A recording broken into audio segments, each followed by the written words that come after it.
ہمارے چینل میں شامدید۔ ہماری آج کی کہانی کا نام ہے امید آزادی۔ چاروں طرف گولیوں کی برسات ہو رہی تھی۔ جنت کے ٹکڑے کشمیر کو سرخ آلود خون سے نہایا جا رہا تھا۔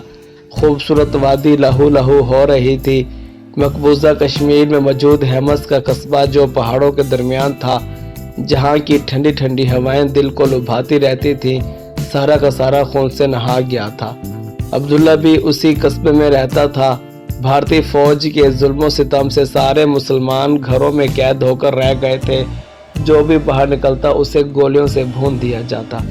امی، یہ ظلم و ستم کب تک ہم پر جاری رہے گا؟ ہم کب آزاد ہوں گے؟ عبداللہ ماں کی گود میں سر رکھے رو رہا تھا۔ انشاءاللہ ایک دن ضرور ہمیں آزادی ملے گی، ہمارے بزرگوں کا خون رنگ لائے گا اور یہ بربریت کی داستان ختم ہو جائے گی اور ہم سرخرو ہوں گے۔ ماں عبداللہ کو دلاسا دے رہی تھی۔ امی، میں سکول کب جاؤں گا؟ کافی دنوں سے سکول بند ہے۔ وہ رنجیت کہہ رہا تھا کہ ہم تم پر علم کے دروازے بند کر دیں گے۔ امی، پہلے تو وہ میرا بہت اچھا دوست تھا، لیکن اب ایسے لگتا ہے وہ میرا دشمن بن گیا ہے، عبداللہ بددستور روتے ہوئے کہہ رہا تھا۔ نہیں بیٹا، روتے نہیں ہیں، دل بڑا کرتے ہیں۔ یہ ہندو ہمارے کبھی دوست نہیں ہو سکتے، ان کا مقصد ہم مسلمانوں پر ظلم و ستم کرنا ہے۔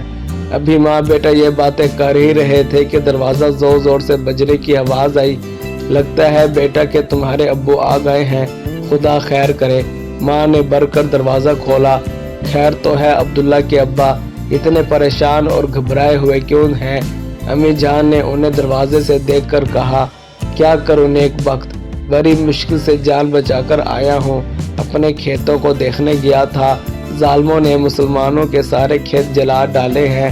اشرف بھائی کا تو کھیتوں کے ساتھ ساتھ مکان بھی جل گیا اور ان کی بیٹی کو بھی ظالم اغوا کر کے لے گئے۔ ابا جان نے دکھ بھری کہانی سنائی۔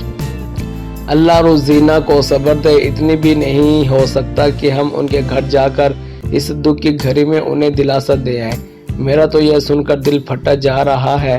امی روتے ہوئے بول رہی تھی، ابو نعمان کا کیا حال ہے، وہ کیسا ہے؟ عبداللہ نے اپنے دوست نعمان کے بارے میں پوچھا۔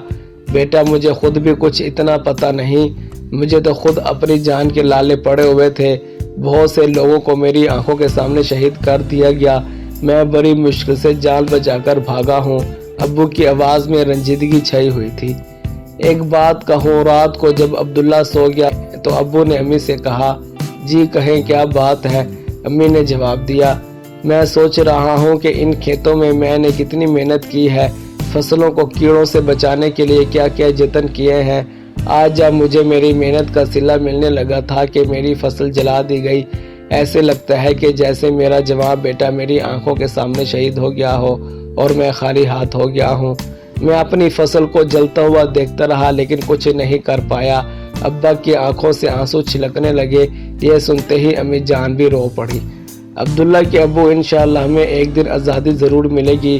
ہمارے پاکستانی مسلمان بہن بھائی دکھ کی اس گھڑی میں ہمیں تنہا نہیں چھوڑیں گے، وہ ضرور ہماری مدد کو آئیں گے۔ پاکستان ہماری آزادی کی جدوجہد کے لیے بہت کوششیں کر رہا ہے، وہ اپنے مقصد میں ضرور کامیاب ہوگا۔